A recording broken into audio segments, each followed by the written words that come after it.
I would like to do is maybe incorporate it more into my regular classroom lessons. So either, blogging Fridays or something like that, where we use it on a regular basis rather than just a one-off here and there. What I would like to do, though, especially with my nines next year, is create some sort of relationship with other grade 9 classes where they're kind of maybe doing something similar or commenting on each other's work, and that way getting building that foundation for why this is a good way to write, or why this is a good way to express yourself.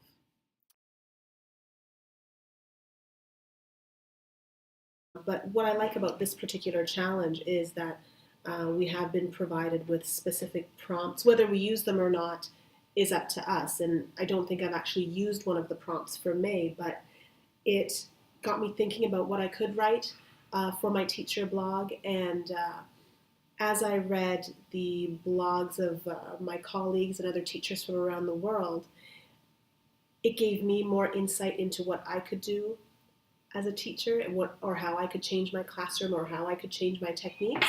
So I think it's definitely very valuable for teachers, and hopefully, now that I'm thinking about it, maybe once I've established blogging in the classroom with other students in other classes, maybe we could branch out to connecting with other schools around the world and kind of, trading blogs and having students comment that way.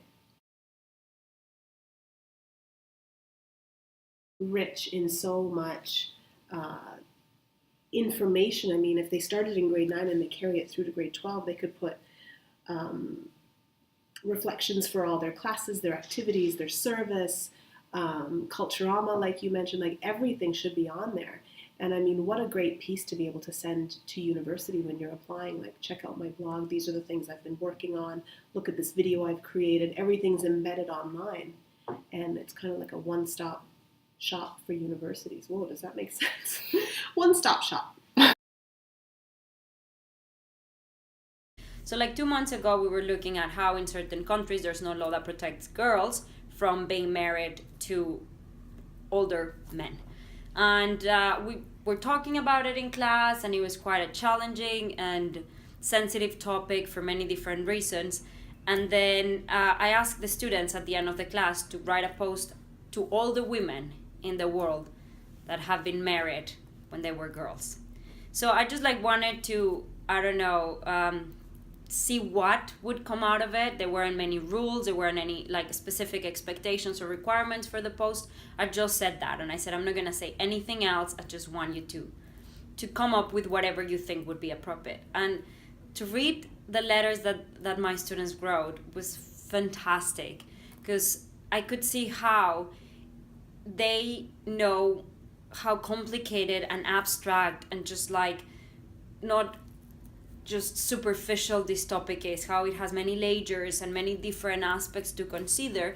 But even though they realize about that part of the problem, they're also able to empathize. And when they were writing these letters and they were expressing how they might never be able to understand what these girls went through or had been through, they were also able to call for them and to raise a voice for them. And just to have that space, I think, in a blog, which is kind of personal, but at the same time, it's really open. And to express those feelings in there was a really good activity, I think. And they were also really happy with the results, and they wanted to read the letters that the other students wrote. And I think it turned out to be something really meaningful to them, and as a way to consolidate their understanding on the topic that we were discussing. Because more than judging it, they were empathizing, and that was really good.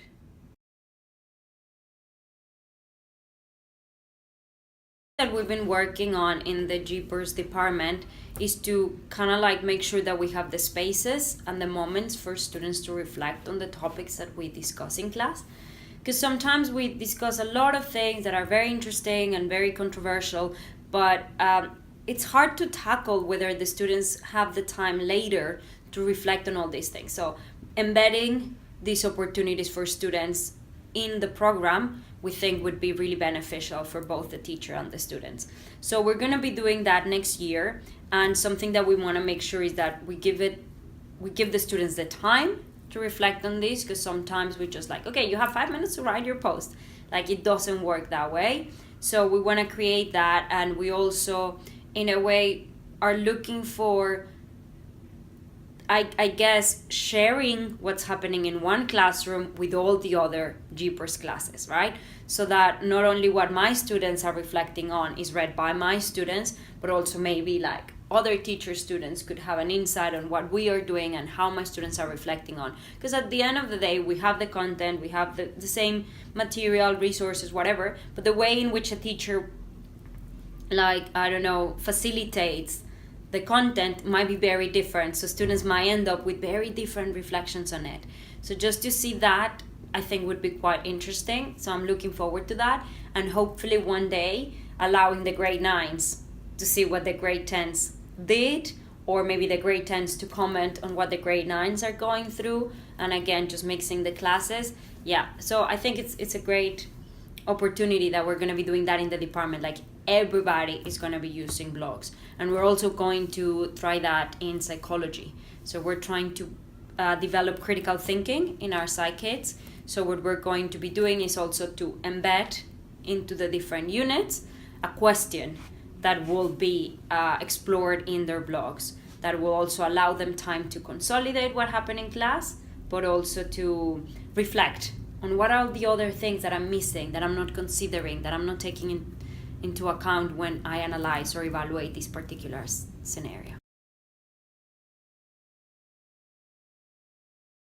Well, I think, and that's probably one of the reasons why I'm so keen in developing this, because I realize that by being a blogger myself, I am allowing myself to have the time to think about things that normally I would just do on automatic, right? Like, everything that we end up like doing in our daily lives is kind of like, okay, I have to do this, I have to do that, I have to reach this and that, and this is the content and blah blah. But when you need to post something, you definitely need that time to really focus on what you are looking for, what is what you want to achieve, what is what you want to make sure that you don't forget. So just doing the exercise, even if you don't write the post, because there's lots of posts. I have like 5 posts that are like on draft, and I haven't been able to write it, but just having that title there has made me start, like, I don't know, start the thinking process of certain aspects of my teaching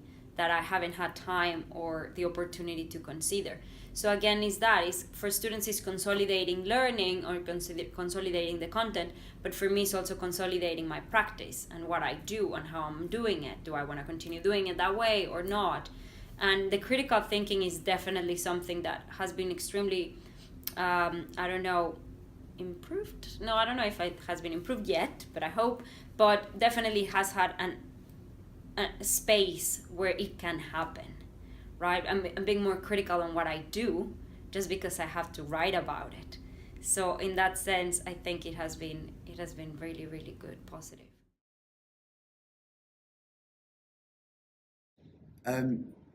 One of the first things I think I learned from it was the idea of just actually starting it. You have to get it started and it will sort of grow.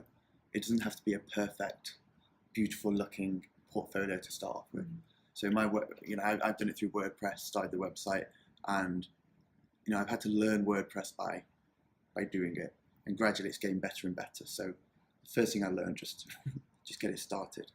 I also do something slightly differently in that I have a blog, a Google Doc, where I keep basically a record of me as a educator almost. And so on there I have my philosophy or my professional development record, etc., etc. But I also have links to blog posts I want to write.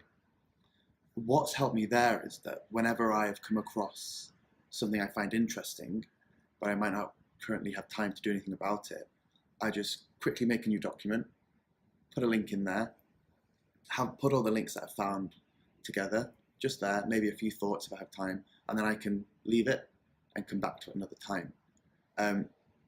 What I can then do is when I'm done with a blog post is I just then upload it.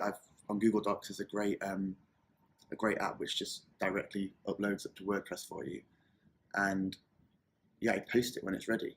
So sort of two things there. The Google Doc helps me just keep a record of what I'd like to look at and talk about and keep some resources and links together, and then actually uploading onto the thing that everybody else sees. On uploading to what everyone else sees, I see that as extremely advantageous. I've already learned a lot just by tweeting blog posts. People come back to you with recommendations for further reading. Have you thought about this? No, I didn't. So all of a sudden I've got a whole new avenue of resources and thinking. You also get the interaction with the blog post itself in terms of helping you improve that blog post. And it's a great leveler. You can interact with classroom teachers, you can interact with leadership, you can interact with people from across the globe. It's a great sort of, makes the world a much smaller place. With that respect, it's definitely helping to develop my professional learning network and my own professional learning. The whole idea of having a space to write down my learning is really quite important, and my reflection. And I really, really, really value that. So yeah, aiding my self-development professional learning. Another way I think it's really useful is that it helps model good practice to other staff and students as well. The fact that we do reflect upon what we're learning, we reflect upon what we do. For example, I'm looking at self-direction at the moment, and the idea is I'm going to try and do a few blog posts. First one, what was the research I did? What am I going to do? The next one, what was it like whilst I was doing it? Then a closing one, okay, what did I learn from that process? And you help get that beginning, middle, end, and you can view it all, view your learning.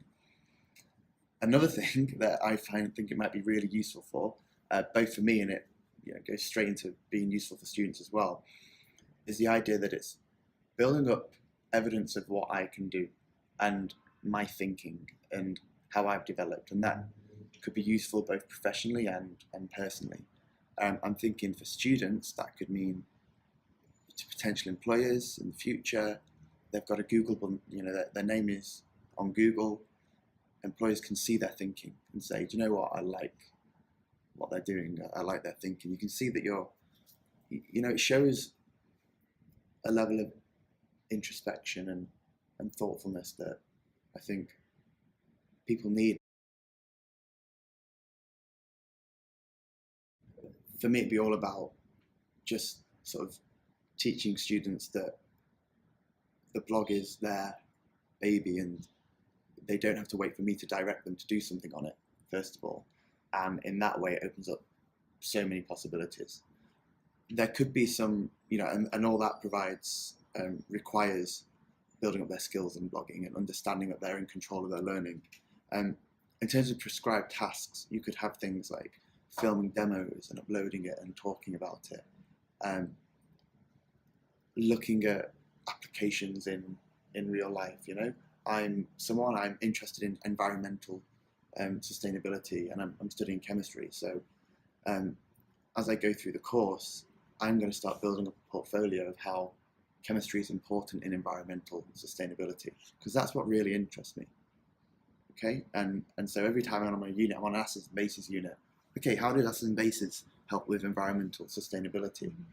I'm going to find articles, I'm going to blog about it, I'm going to draw connections, I'm going to follow on Twitter the people who are involved in environmental sustainability.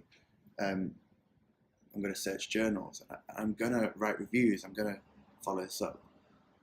So I see that aspect of extension. So we've got looking at demos, filming them, keeping a record of the stuff we're doing in class that's fun and exciting, applying learning to different contexts. I also see it as a record of their development in chemistry. For example, they could just choose a project that they're going to blog about. It could be that at the start of the unit they started writing a concept map and it was bare, and they write about that, and then in the middle of the unit they write another blog and they show how this concept map has blossomed into something much bigger, and then at the end they see all these connections that have been made. So that idea of constant reflection through a unit and through a course.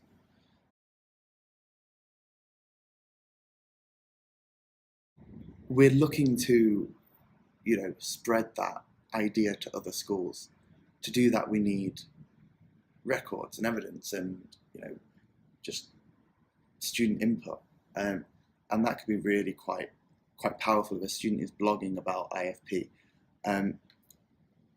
Now, it could be that we have one central IFP website where we have blog posts coming in. But the great thing would be if it's a central resource for IFP, but it's coming from an actual student blog.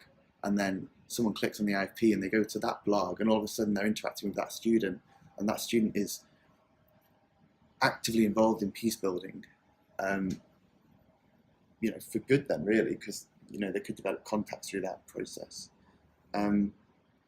There's just so many, for me, there's just so much potential that can happen. It's going to be quite organic. So with IFP, who knows, podcasts, videos, I envisage us and students videoing sessions and getting that up on the blogs. And at the start, just being a repository, but gradually you can order that repository, find themes, and turn it into something that could be used by others as a good resource. The other aspect is, for me, which is very important in peace building, not only do we need to help provide people with resources, we also need to get resources from other people, but also networking. And that's where the Twitter sphere and blogging and all that comes in, developing our professional learning network for peace building and peace education. And that's both students and us. But as I say, I think with portfolios, half the stuff that it's going to be useful for, we don't even know about yet. We probably don't even know half the things that it could do. And that's great for modelling education as well, the fact that we're actually trying to prepare students for a workplace that we have no idea what it looks like, really. And so it's quite exciting to do something that could just have endless possibilities, which I think the portfolio really does, because it's up to the student, right? We can prescribe a bare minimum for the portfolio, but for those students who really want to run with it, they're going to just invent stuff as they go, and it's going to be pretty powerful for them. And I see it as a real avenue for those learners who want to extend beyond, what they're learning in a classroom and so forth.